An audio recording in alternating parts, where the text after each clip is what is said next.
Bonjour, je m'appelle Rosie et bienvenue sur mon podcast créatif. Dans mes vidéos, je présente mes projets créatifs, que ce soit du filage, du tissage, de la couture, du tricot, même un peu de broderie. Donc aujourd'hui, je vais vous présenter surtout des projets en couture et en tricot. Et à la fin de la vidéo, je vais aussi vous montrer quelques achats que j'ai faits. Donc, je vais commencer par les projets terminés. Couture et tricot vont être un peu mélangés dans cette vidéo. Donc, premier projet terminé, c'est une paire de bas pour mon conjoint. Donc, c'est un peu lousse là parce que les bloqueurs sont à ma taille de pied. Donc, c'est des bas en côte 3-1. J'ai commencé avec une quinzaine de rangs en côte 1-1. Ensuite, des côtes 3-1, talon double avec gousset et des diminutions à la fin. La laine que j'ai utilisée, c'est la même que Brigitte du podcast La Fabrique à Bibi a présentée dans son dernier podcast. Je pense que c'était pour un de ses gendres qui faisait une paire de bas, mais c'est la marque Regia. Et la couleur, c'est la 03658. Donc c'est une laine autorayante. Et c'est là, on avait acheté la balle pendant notre voyage en Italie durant le temps des fêtes. Donc, pour nous, c'est la paire de bas Rome, puisque c'est de la laine qui vient de Rome. Je tricote mes bas avec des aiguilles 2.25. Mon conjoint, j'ai pas encore réussi à trouver la recette qui était la meilleure pour lui parce qu'il a les pieds longs mais fins. Puis il aime quand les bas lui serrent beaucoup. Donc là, c'est la première fois que je faisais des bas en côte. Habituellement, je faisais des 72 mailles. Ouais, non. Je faisais du 68 mailles. Mais là, il trouvait que c'était un peu grand. Fait que là, j'ai fait du 68 mailles, mais en côte, donc ça va être un peu plus serré. On va voir comment il trouve ça. Donc, je vais attendre à l'hiver prochain avant de lui tricoter une autre paire pour qu'il ait le temps de les essayer et de me donner ses commentaires. Je sais pas exactement combien il me reste, là, mais il me reste un bon restant de cette laine-là que je vais mettre dans mes restants de laine à bas, dans lequel je pense me faire une autre couverte. Donc, c'est tout pour ce premier projet terminé.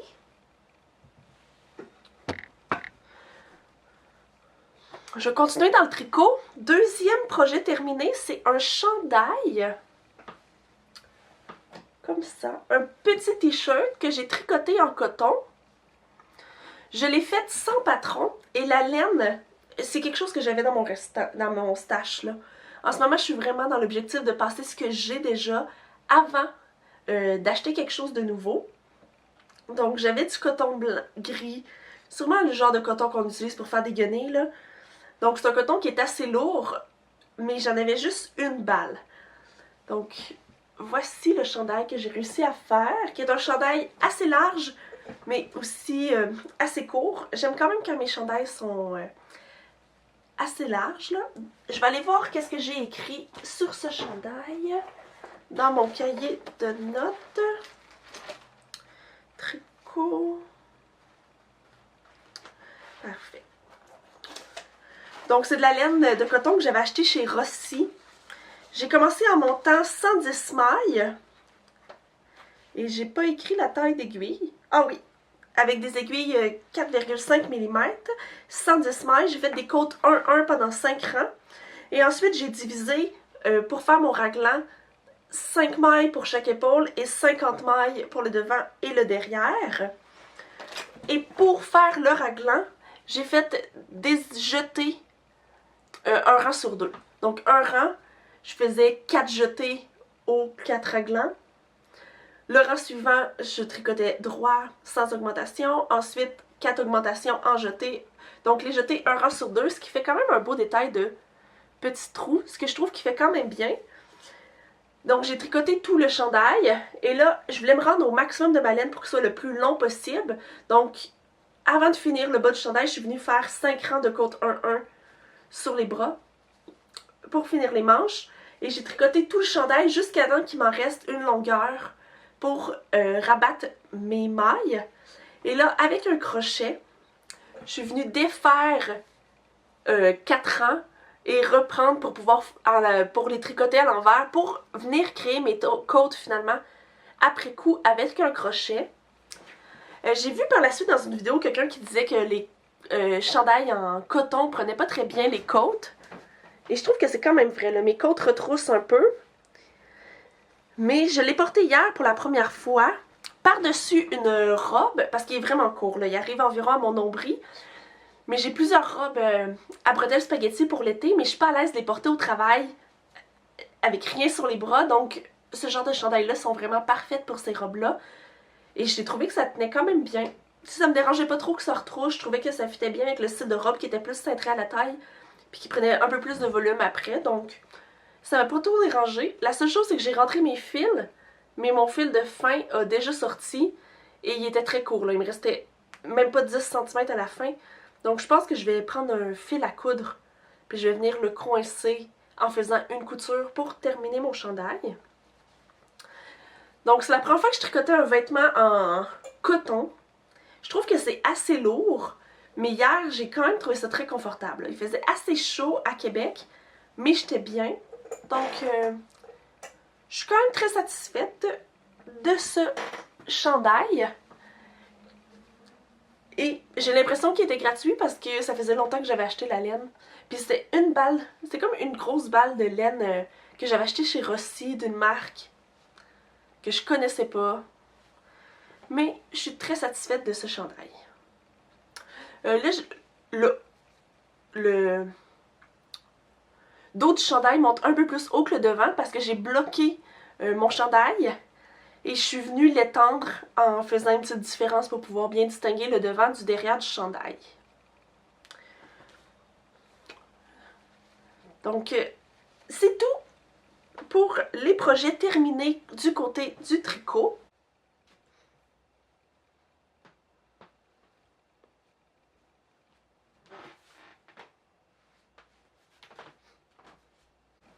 Pour la couture, la première chose que j'ai terminée, c'est qu'est-ce que je porte. Je vais bouger pour vous montrer. Donc, oh, attention à la chaise. C'est une petite veste qui est ouverte sur le côté. Je la trouve un peu grande. Là. Si c'était à refaire, j'enlèverais comme sûrement un bon 10 cm pour que ce soit un petit peu plus ajusté. Mais je suis quand même satisfaite du résultat. Je l'ai porté aujourd'hui. Le tissu que j'ai utilisé, c'est une housse de couette que j'ai achetée chez Ikea. Et j'ai écrit la composition.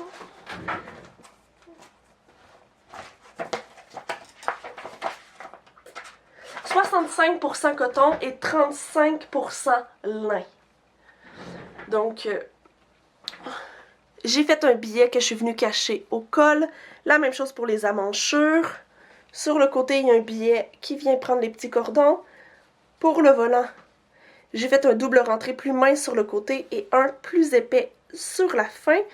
En fait, là, j'ai utilisé vraiment le motif du carotté pour me diriger quand j'ai repassé mon tissu pour pouvoir le coudre. Quoi dire d'autre? Je l'aime bien. Si c'était à refaire, je le ferais moins large. Mais je vous avoue qu'il me plaît quand même bien. Fait que je vais le porter. Et ça, c'est quelque chose qui a vraiment changé dans les derniers temps, là. Parce que j'ai appris à coudre quand j'étais enfant. Et j'ai essayé plusieurs fois de me faire des vêtements, mais j'étais jamais satisfaite parce que c'était jamais exactement ce que je m'imaginais dans ma tête. Et je me mettais beaucoup de pression pour que ça soit aussi beau que si c'était acheté en magasin. Mais je me suis rendu compte, en commençant à faire plus des vêtements, puis surtout en les portant au travail, que les gens s'en rendent pas compte que c'est moi qui ai fait mes vêtements, sauf si j'ai un motif ou une coupe particulière. Puis au final, ça me dérange pas que les gens s'en rendent compte. Puis vu que je me mets moins de pression pour le résultat final, j'apprécie plus coudre, j'ai plus envie de coudre, puis je me sens moins mal. Là. Même si c'est pas parfait, je trouve que ça serait compliqué ce chandail-là de le défaire, de défaire des coutures pour le rapetisser.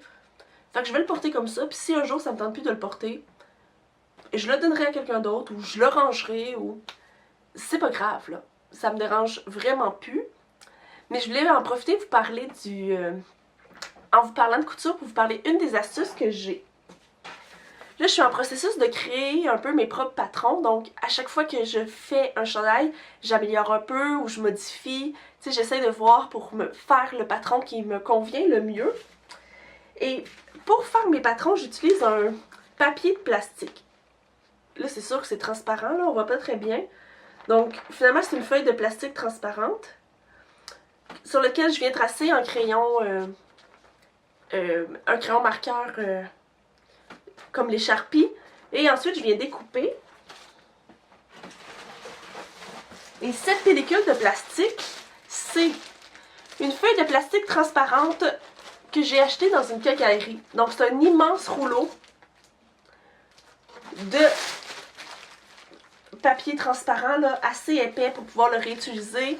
Moi, j'utilise mon tapis de coupe avec un couteau rotatif, donc j'appuie bien, je mets des poids, je coupe, mais je pourrais l'épingler avec des aiguilles sans problème.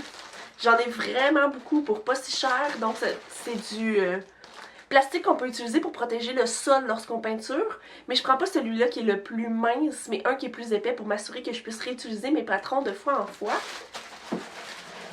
Et ce qui est pratique du fait que ce soit du plastique transparent, c'est quand je fais mon patron, puis que je veux l'améliorer, je vais juste prendre un nouveau carré de plastique et le mettre par-dessus, et là je peux venir tracer avec mon tapis de coupe, j'ai les mesures, tu sais, je trouve que ça facilite vraiment ma façon de patronner. Parce que je peux voir facilement en dessous, faire des modifications, ajuster et prendre les tailles. Et je garde tous mes patrons comme ça, donc ça par exemple c'est ce que j'ai utilisé pour faire la petite veste que je porte aujourd'hui. Ça c'est le dos, ça c'est le devant. Il n'y a pas de manche et pour le volant, je suis allée un peu à l'œil pour la taille. Donc ces patrons-là, je vais simplement les plier, les mettre dans une enveloppe, écrire ce que j'ai fait dessus. Et ça va me permettre de pouvoir garder facilement tous les patrons que je me fais.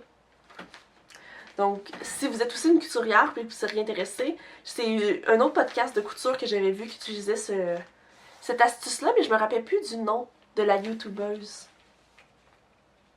J'essaie de m'en souvenir, là, j'ai Raphaël, mais je me souviens pas de son nom de famille ou son nom au complet sur les réseaux sociaux. Donc ça, c'est mon premier projet couture terminé. Deuxième, qui est un petit projet, mais très utile, c'est j'ai fait une pochette pour mettre mes écouteurs. Parce que je me suis acheté un nouveau casque sans fil, mais il n'y a pas de...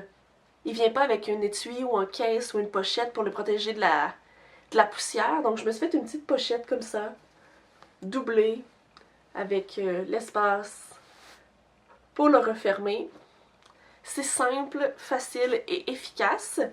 Ce tissu-là aussi, c'est un tissu que j'avais acheté chez Ikea. Donc c'est une housse de couette. Je suis vraiment... j'aime ça faire de la couture, là, mais je suis cheap finalement. J'aime l'artisanat, mais j'ai pas le goût que ça me coûte trop cher. Donc j'y vais du simple, simple, simple. Les cordons, je les ai achetés chez Club Tissu qui étaient moins de 90 sous le mètre. Donc c'est un projet qui revient vraiment pas cher, qui fait amplement la job et donc je suis très satisfaite. Et avec ce tissu, ça introduit les deux prochains projets couture que je vais vous présenter. Le premier, c'est une blouse. Je me suis levée pour mieux vous montrer. Là, ce mois-ci, j'étais vraiment dans les petites boucles. Donc, une blouse, toujours le petit volant que j'aime bien dans le bas. C'est sûr que là, c'est beaucoup de fleurs, hein? Il y a 3 petits nœuds. 1, 2, 3. J'ai mis du billet. Je vais l'enlever du support. Donc, j'ai mis du billet sur l'encolure, mais j'ai cousu mon billet jusqu'ici pour qu'il y ait juste une petite partie qui puisse s'ouvrir puis que j'aie pas trop un trop gros décolleté. Je suis venue mettre un élastique dans le bas de mes manches qui viennent serrer à mon bras. Et ce tissu-là est assez épais, donc j'ai pas eu besoin de le surpiquer. Donc cette blouse-là, je l'ai faite avec le patron que j'ai amélioré de la robe rayée que je vous ai présenté dans le dernier podcast. Donc ce que j'ai changé entre la robe rayée et ce patron, c'est que j'ai rallongé la partie avant du patron. Attendez, je vais le remettre. Ce que je veux dire, c'est que j'ai allongé ici. Donc la couture vient un peu plus à l'arrière, comme ce qu'on connaît finalement sur les vêtements du commerce, ce qui fait que quand je le porte, ça tombe bien sur mon épaule, plutôt que d'aller plus vers l'avant, alors que, comme sur mon ancienne robe. Ensuite, qu'est-ce que j'avais modifié d'autre? C'est sûr que j'ai fait des petites modifications pour pouvoir mettre le billet à l'avant et les nœuds. Ensuite, j'ai modifié les manches pour en faire des manches un peu plus bouffantes. Puis au départ, là, je trouvais même que c'était trop bouffant. Là. La première fois que je l'ai porté, ça faisait comme un pic. Tellement que c'était bouffant. Mais je l'ai bien repassé et finalement, ça tombe assez bien. Je suis assez satisfaite et c'est hyper léger considérant qu'il n'y a pas de doublure. Ok. Et, grand changement, nouveauté, j'ai maintenant une surjeteuse. En fait, je peux pas vraiment dire que j'ai une surjeteuse. C'est la surjeteuse qui appartenait à ma grand-mère, que ma mère a maintenant et qu'elle m'a prêtée généreusement pour mes projets. Donc, pour cette blouse, c'est la première fois que j'ai utilisé une surjeteuse. C'est vraiment magique, là. Ça coud, c'est rapide, ça fait les barres, parce que c'est un tissu qui s'effiloche quand même beaucoup, mais là, c'était facile. Donc, quand la surjeteuse marche bien, c'est vraiment facile, mais quand elle marche pas, c'est compliqué. Passer les fils, la tension, j'ai trouvé ça vraiment compliqué. J'ai passé des heures à trouver comment ça marchait, à passer des fils. J'ai même regardé des vidéos pour comprendre comment passer les fils comme il faut. La tension, j'ai trouvé ça vraiment compliqué. Mais quand ça marche, c'est vraiment rapide de faire ton vêtement, mais je suis vraiment encore en apprentissage de la gestion de la surjeteuse. Donc avec la surjeteuse, j'ai fait cette blouse-là, j'ai fait une robe et quand j'ai voulu faire ce top-là, j'ai jamais été capable de la faire fonctionner. J'ai essayé pendant 1 heure, passer, repasser les fils, mais quand ça boucle pas, ça fait pas les petites boucles, tu sais, quand j'appuie sur la pédale en tirant mon fil, là, ça fait rien. Je sais pas ce qui marche pas. J'ai tout essayé, mais j'ai abandonné. Ça va être un problème pour la rosée du futur. Là. Je me pose plus de questions avec ça. Donc, je pense que c'est tout pour la blouse.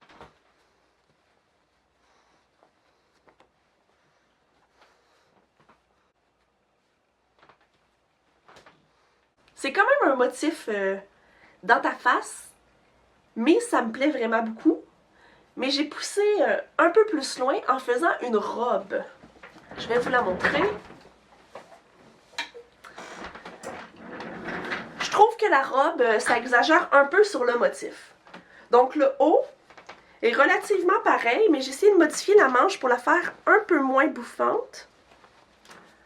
Ensuite, j'ai fait un premier volant et un deuxième volant plus court dans le bas. Et surtout, j'ai rajouté des poches. Ah, ils sont ici mes poches. Je suis vraiment contente du résultat du haut. Les manches, ça me plaît quand même bien. Mais je trouve que ça fait vraiment robe petite maison dans la prairie. Surtout le fait qu'il y ait un gros volant avec un plus petit, le fleuri.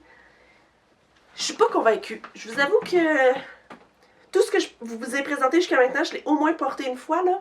Ça, je l'ai pas encore porté. Je suis pas encore convaincue. Mais on verra.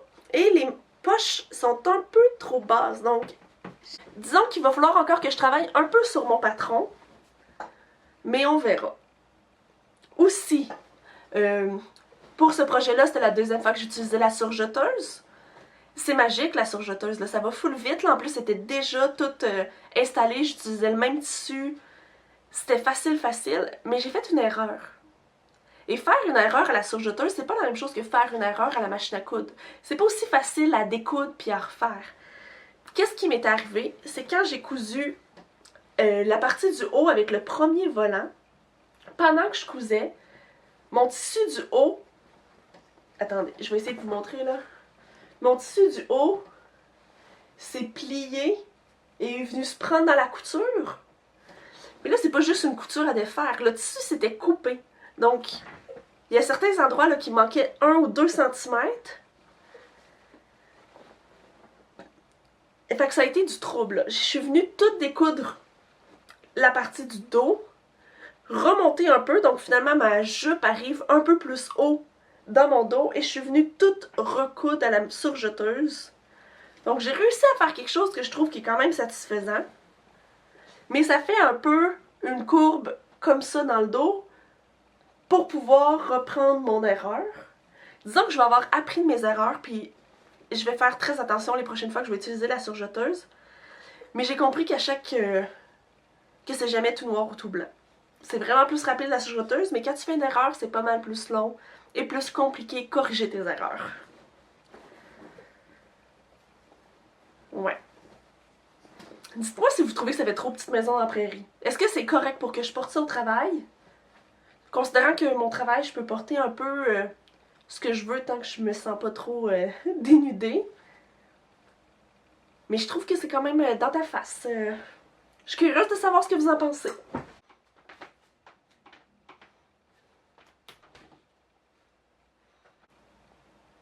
Je pense que c'est tout pour les projets terminés. Le prochain que je vais vous montrer, c'est... Pour moi, c'est un semi-terminé. Oh non, c'est pas vrai. J'ai oublié. C'est pas vraiment un projet à moi tant que ça, mais j'ai acheté un sac en jeans chez Redmans qui a un tote bag là, avec 2 couleurs de jeans différents. Mais je voulais le personnaliser un petit peu, donc je suis venue broder une phrase à l'avant. Je vais essayer de vous la montrer. Bon.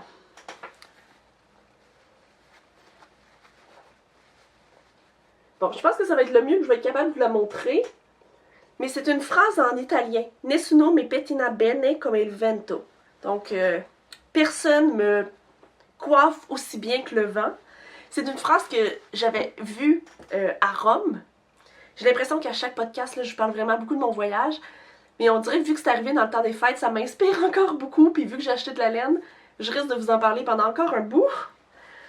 Mais c'est une phrase qui est écrite sur des escaliers pour aller au musée d'art contemporain, si je me souviens pas, à Rome. Puis je me rappelle que ça m'avait inspiré, on dirait que je trouvais que c'était beau. Puis on dirait que j'aspire que mon été 2024 soit le genre d'été où est-ce que je me laisse coiffer par le vent. J'ai envie d'être couettée un peu, de porter le linge qui me fait plaisir, d'être un peu originale. Fait que c'est ça qui m'inspire pour l'été. Et ça me donnait envie de personnaliser mon sac. Depuis que j'avais entendu cette phrase-là, j'avais juste envie de la mettre à quelque part. Puis ce sac-là, je trouve que c'est vraiment parfait. Et j'utilise le service à vélo dans la ville de Québec, qui est le vélo partage. Donc c'est le sac que j'utilise pour mettre dans le porte-bagages à l'avant. Donc il est déjà sale. Mais ça me dérange pas. Il va vivre et lui aussi va se laisser coiffer par le vent. Donc, c'est tout pour les projets terminés. Le prochain que je vais vous présenter, je considère qu'il est encore en cours, mais il est presque terminé. C'est un cardigan que je vous avais présenté la dernière fois. Donc, le voici. La laine que j'ai utilisée, il y a 2 laines. La première, c'est celle-ci, de la laine noire de Estelle Yarn Island Alpaga Chunky. J'en avais 6 écheveaux si je me trompe pas, puis j'en ai utilisé 4 et il me reste une balle complète et ce restant, donc disons 4,5 environ. Et j'ai utilisé du mohair de chez Lanard, une marque de laine d'Italie. Donc je reviens encore avec mon voyage en Italie que j'ai acheté à Milan. J'avais un immense écheveau de 250 grammes. Et ça, c'est pas tout ce qui me reste. J'ai encore beaucoup de laine sur mon écheveau. J'avais pas bobiné tout mon écheveau pour faire ce projet-là. Et il me reste encore tout ça. Je pense qu'avec le restant, j'aimerais ça me faire une tuque. Ok, là je parle déjà de mon projet de restant. Je suis un peu dans le désordre, mais vous allez comprendre. Mais c'est quand même un gros fil. Puis je pense que j'aimerais ça que ma tuque soit tricotée avec du fil plus petit. Mais je me demande si vous avez déjà fait ça, séparer les brins. Vu que c'est une laine avec 2 brins assez clairs, qui me donne envie de le séparer pour le tricoter. Tu sais, un brin de cette laine-là avec le mohair pour avoir un gauge plus petit.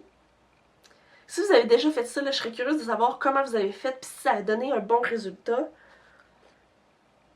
Mais je sais pas encore. J'hésite beaucoup, là. J'imagine une tuque en côte 1-1, chaude avec un double rabat. Une grosse tuque chaude pour l'hiver. Mais bon, j'arrête pour les projets à faire avec les restants. Là, je reviens avec le cardigan. J'avais utilisé le patron Macaron d'Espace Tricot comme inspiration. Parce que c'est la première fois que je faisais un cardigan avec qui descendait en V. Tous mes autres cardigans étaient droits avec une boutonnière qui commençait à la gorge jusqu'en bas. Donc voici le cardigan. J'ai fait peu de diminution sur les manches. Il est assez court, peut-être même un peu trop court à mon goût, mais je ne l'ai pas encore bloqué, puis je sais que l'alpaga, ça étire pas mal. Donc en ce moment, j'ai espoir, mais qu'est-ce qui fait que je ne l'ai pas encore terminé? C'est les boutons.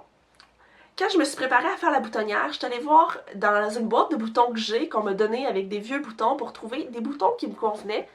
Et j'avais trouvé ces boutons-là, que je trouvais qui fitaient vraiment très très bien sur... Attendez, je vais vous le montrer.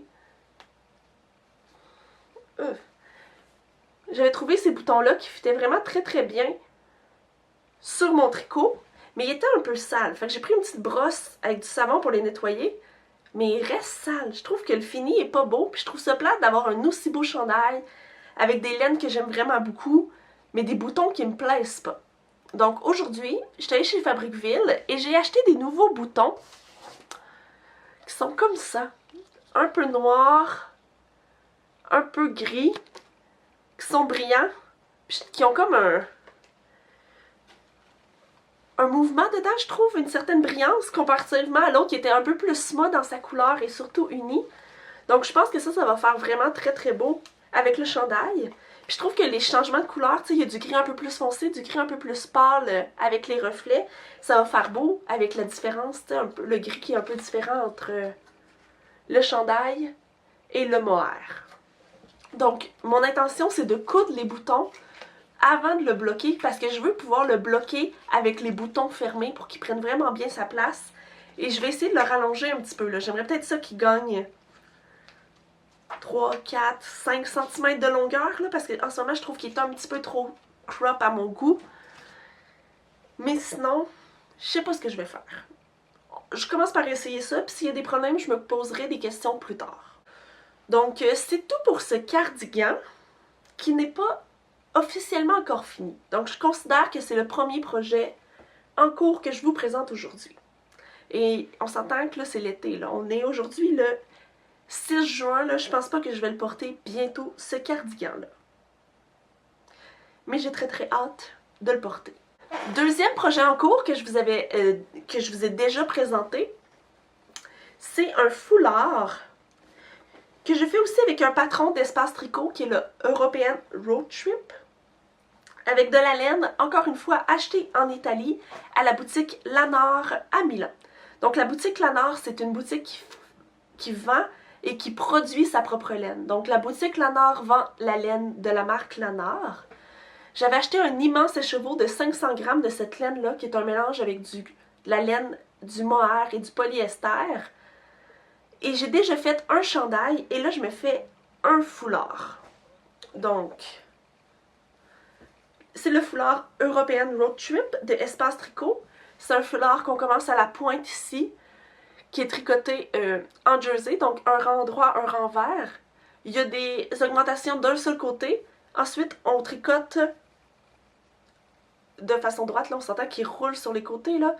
Mais c'est sans augmentation pour toute la longueur. Et ensuite, on va venir diminuer de l'autre côté pour que ça fasse un peu un parallélogramme. C'est ça? Qui ont comme ça, là?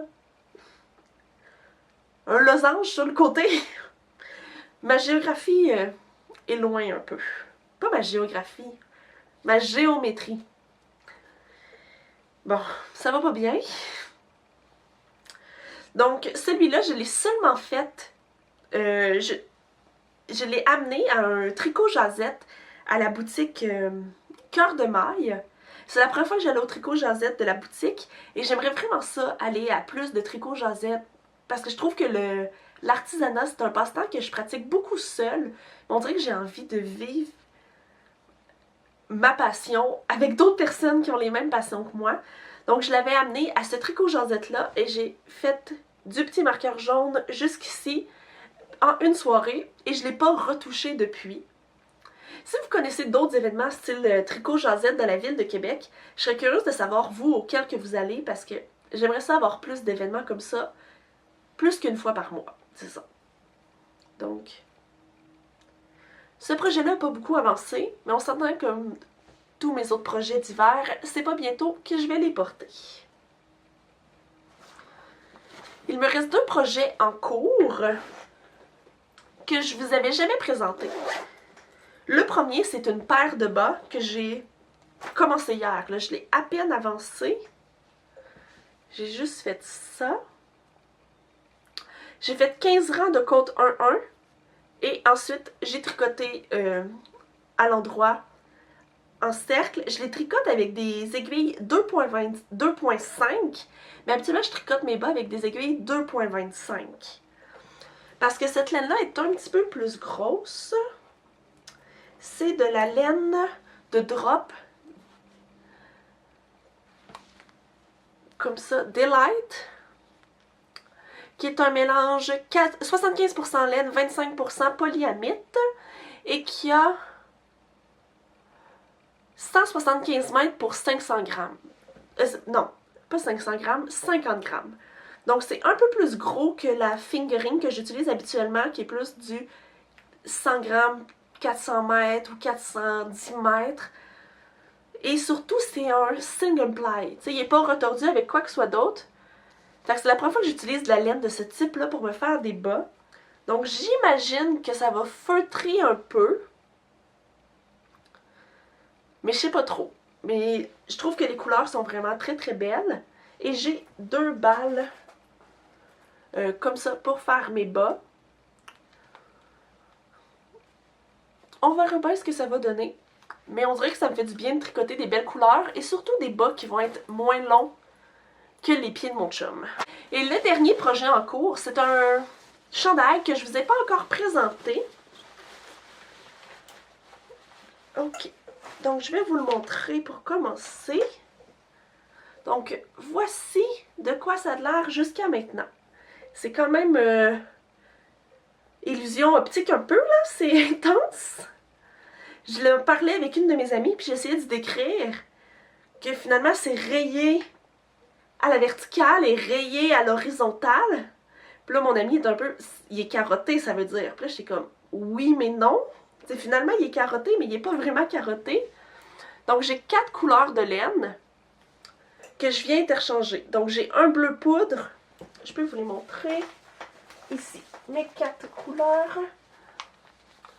Un bleu pâle, un mauve pâle, un espèce de fuchsia mauve plus foncé et un bleu marine. Donc, chaque deux mailles, je change de couleur. Mes rayures à la verticale, j'échange entre le bleu foncé, le bleu marine et le fuchsia. Et de l'autre côté, j'échange entre ces deux couleurs-là. Pour faire le chandail, j'ai recommencé plusieurs fois parce que je n'étais pas satisfaite de mon gauge ou de la quantité de mailles que j'avais. Donc en ce moment, je le tricote sur des 5,5 mm. Je vais me lever pour mieux vous montrer. J'ai commencé en faisant un col. Habituellement, j'aime ça faire des rangs raccourcis, mais avec le motif, je trouvais ça trop compliqué. Et j'ai fait un nombre qui me permettrait de faire... de changer de couleur à chaque 2 rangs. Donc, voici. Mon raglan, je le fais toujours avec la couleur la plus pâle. Et pour les augmentations, un rang, j'ai fait 8 augmentations. Ça veut dire 2 augmentations de chaque côté du raglan. Un rang, 4 augmentations, où est-ce que j'augmentais seulement sur le corps. Ensuite, 8 augmentations, 0 augmentation. Donc, j'ai répété ça comme ça pour que le corps augmente plus vite que les manches. Parce que j'ai quand même une forte poitrine. J'ai une poitrine de 117 cm. Mais j'ai une taille de 91 cm. Donc ça veut dire 26 cm de différence. Donc j'aime quand même que mes chandails soient assez larges. C'est ce que je préfère. Mais je veux pas que mes bras soient trop grands. En ce moment, pour le col, j'ai fait 6 rangs de côte 1-1 avec des aiguilles plus petites. Mais au final, je trouve ça laid. Donc, je pense pas que je vais le garder, là. En ce moment, je pense que je vais le défaire et me retricoter un col en côte, mais beaucoup, avec des aiguilles beaucoup plus petites, et je vais le faire un col double que je vais venir replier. Mais disons qu'en ce moment, je suis vraiment pas convaincue par le col. Et vu que je suis pas encore certaine, là, je suis arrivée à la pleine longueur de mon chandail, mais je l'ai mis en attente sur une corde là, en attendant de savoir ce que je veux faire, et j'ai commencé la manche, mais à peine. Pour les couleurs, j'ai commencé en faisant 8 rangs du bleu plus foncé et 16 rangs du bleu plus pâle. Donc j'échangeais à un nombre, à un multiple de 8. Donc soit 8 ou 16. À 16, je veux dire. Donc, les rayures les plus petites font 16 rangs. Donc, je chevauche l'autre couleur 8-8. Mais le rose, j'ai fait des rayures plus grandes de fuchsia et de mauve pâle. Parce qu'au début, je voulais que ce soit un chandail à manches courtes. Mais déjà, je me suis rendu compte. Regardez comment c'est beau, là. Un chandail tout en jersey, finalement, comme ça.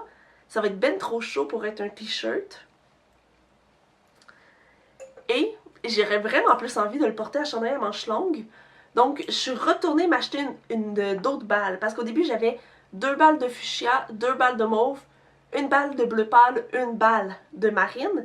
Mais finalement, je t'ai racheté 1 balle de marine et de bleu pâle pour avoir 2 balles de chaque couleur.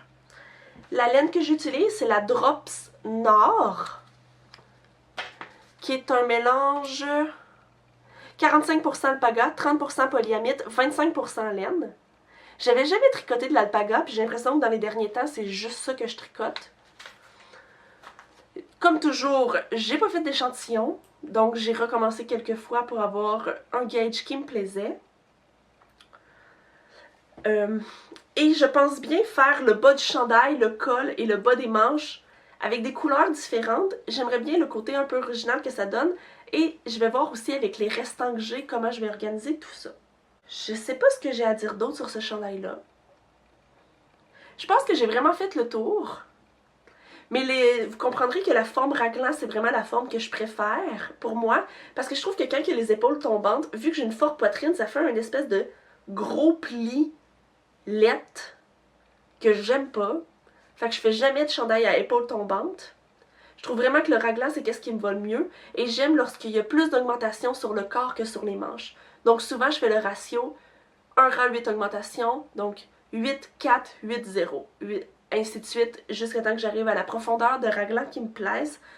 Parce que je veux que mon corps soit beaucoup plus large que mes manches. Je suis quand même stressée à venir changer mon col. C'est la première fois que je viendrai couper mon col. Donc je pense que je vais me passer un fil comme une ligne de survie là, pour être sûre que tout soit correct. Et je vais voir ce que ça donne. Est-ce que j'ai noté plus de choses? J'ai monté 150 mailles et j'ai divisé 25 mailles pour chaque manche, 46 mailles pour le devant et 8 mailles pour les raglans, donc 2 pour chaque raglan, pour un total de 8. Pour un total de 150 mailles au total. J'ai aucune idée combien d'augmentations que j'ai faites, donc je ne sais pas combien de mailles j'ai pour les manches ni pour le corps. C'est tricoté avec du 5.5. Pour le col, je l'avais tricoté avec du 5 mm, je pense. 5 mm ou peut-être même du 5.25. Je pense que j'avais pris presque rien comme différence. Ce qui est un peu stupide, sachant que j'allais faire un chandail complet en jacquard. Mais bon, je vais le refaire pour que ça soit plus beau, parce qu'en ce moment, le col est vraiment slack comparé au chandail. Mais ça me dérange pas, ça va me permettre d'essayer une nouvelle technique. Donc, dans les nouveaux achats que j'ai faits, il y a bien sûr cette laine-là que j'ai achetée parce qu'elle n'était pas dans mon stash. J'ai eu cette inspiration-là de chandail en allant au tricot Jazette parce que j'ai vu une autre fille tricoter un chandail qui avait un peu le même motif, qui était aussi un t-shirt. D'où venait l'idée de me faire un t-shirt. Mais je suis pas certaine qu'elle a dit c'était quoi le patron, j'ai aucun souvenir. Donc, je me suis inspirée de tout ça. Et j'ai aussi écouté un autre podcast de... Ah, ok. Céline, Madame Bébiche, qui a fait une paire de bas, dont j'ai pas noté non plus le nom du patron, mais je trouvais qu'il y avait un peu un motif qui était similaire. Donc mon inspiration, c'est la tricoteuse du Tricot Josette et la paire de bas de Céline Madame Bibiche qui m'ont inspiré à faire ce chandail-là, qui est aussi un chandail que je risque de pas porter bientôt parce qu'il fait très chaud. Je devrais peut-être un peu plus m'embarquer dans les projets de tricot d'été ou tricoter des bas, là, parce que des chandails, je risque de pas les porter bientôt et ça commence à être chaud de tricoter un chandail en le mettant sur moi avec la température actuelle au Québec. Maintenant, pour les achats. C'était pas prévu, mais hier, j'étais allée chez Fabriqueville pour acheter du fil pour coudre cette veste-là que j'ai faite hier, là. Et j'ai vu qu'il y avait du tissu en rabais. Donc, j'ai acheté 2 tissus qui sont en mélange coton-lin. 80% coton, 20% lin. Donc, j'ai acheté du bleu pâle. J'ai acheté 1,50 m pour pouvoir me faire une chemise, une blouse un peu dans le même style que ma blouse à nœuds avec le tissu fleuri. Je sais pas encore si j'ai envie de nœuds, peut-être des boutons. J'ai envie d'essayer des choses différentes, mais j'imaginais un haut dans ce tissu-là qui allait être assez léger pour pouvoir le porter au travail cet été. Et j'ai aussi acheté, encore une fois dans le mélange coton-lin, 80% coton, 20% lin, du rose fuchsia. Quand la personne qui travaillait au magasin l'a coupé, elle était comme ça fait mal aux yeux. De celui-là, j'en ai pris 3 mètres pour pouvoir me faire une robe.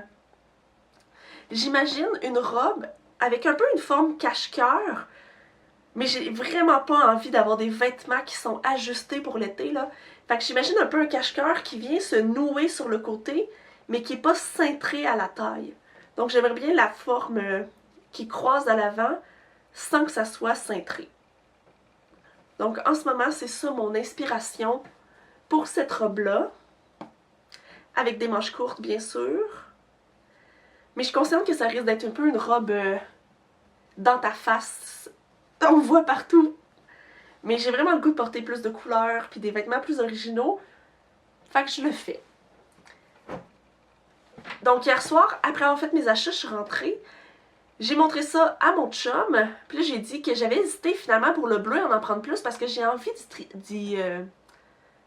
j'ai envie de lui coudre des vêtements. J'allais dire tricoter, là, mais je tricote déjà des vêtements, mais j'avais envie de commencer à lui coudre des vêtements. Puis je trouvais que ce bleu-là, c'est le genre de couleur qu'il porte pendant l'été. Et comme moi, mon chum aime bien les vêtements faits en fibres naturelles comme le coton et le lin. Donc il me dit « Ah, mais j'aurais aimé ça finalement. » Donc aujourd'hui, je suis retournée au Fabriqueville. J'en ai profité pour acheter les boutons pour le cardigan. Et j'ai pris 3 mètres pour les tricoter. Les tricoter. Faut que j'arrête de dire tricoter. Je veux dire coudre. Pour lui coudre une chemise. Donc c'est un coton qui est assez épais et qui n'est pas transparent. Donc je trouve que c'est parfait pour les vêtements d'été. C'est sûr qu'on va devoir le repasser pour le porter. Et j'en ai profité pour acheter un patron. C'est rare que... Tu sais, pour moi, je fais mes patrons, là. J'achète pas de patron, mais j'ai jamais fait de chemise. Et je trouve que pour mon conjoint, c'est plus difficile que pour moi. Parce qu'il n'est pas tout le temps là pour que je fasse essayer les vêtements. Donc j'ai pris un patron de chez Burda, qui est le 63,49. Je l'ai payé environ 15 $. Et on peut voir un peu les dessins techniques. Ah, je pense d'ici on va mieux les voir. Il y a une version chemise longue, une version chemise courte, une version avec la chemise, le col qui replie, puis avec le col Mao. Je pense que c'est comme ça qu'on appelle le col qui est juste la petite bordure avec un bouton. Donc lui, je pense bien qu'il va préférer avec le col qui redescend, le col plié. Mais on verra. Et je sais pas s'il va vouloir avoir la petite poche à l'avant ou non. Mais c'est surtout pour avoir les mensurations, les coupes et tout ça. Et il y a une chose que je remarque en achetant des patrons. Je m'achète plus de patrons, mais je trouve que les patrons de femmes, les tailles sont très restreintes. Souvent, tu as comme 4 tailles par patron. Donc, tu sais, tu vas avoir le 8, 10, 12, 14. Donc, il faut que tu aies dans cette... Mais si tu es entre le 14 et le 16, c'est comme si tu aurais besoin des 2 patrons, ou sinon il faut que tu achètes un des deux en pensant peut-être à tisser ou agrandir l'autre. Mais celui-là va de taille américaine du 36 au 50. Je trouve que c'est vraiment plus large comme quantité de taille que dans les patrons de femmes que j'ai pu voir. Fait que je trouve que c'est injuste. J'aimerais ça moi aussi pouvoir m'acheter un patron qui a toutes les tailles dedans. Mais bon. On verra ce que c'est. Ça fait longtemps que j'ai pas utilisé de patron. Et je connais pas très bien les patrons. Donc je sais pas si Burda c'est une marque de patron qui est plus facile ou moins facile. Mais on verra. Je me dis sinon je chercherai des vidéos sur internet pour mieux m'apprendre à faire le col, les pattes de boutonnage aux manches. Pas les pattes de boutonnage, c'est plus ici. Je sais pas comment on appelle le boutonnage dans le bas des manches, là, parce qu'il m'a déjà dit qu'il voulait une manche longue. Et là, c'est une des choses pour lesquelles je me suis questionnée, parce que je connais ses mensurations, je connais la taille de vêtements qu'il porte, mais souvent les patrons et les tailles en magasin ne correspondent pas. Donc, j'étais pas certaine de quelle taille lui prendre. Et les patrons Burda n'ont pas beaucoup d'informations sur la pochette.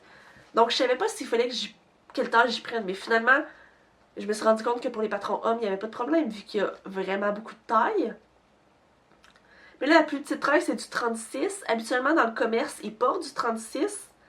Donc, je me suis dit que si c'est vraiment... ça concorde vraiment bien, la taille en magasin et la taille du patron, peut-être que 36, ça va être limite. Mais sinon, j'ai en masse de taille pour trouver une taille qui va lui faire.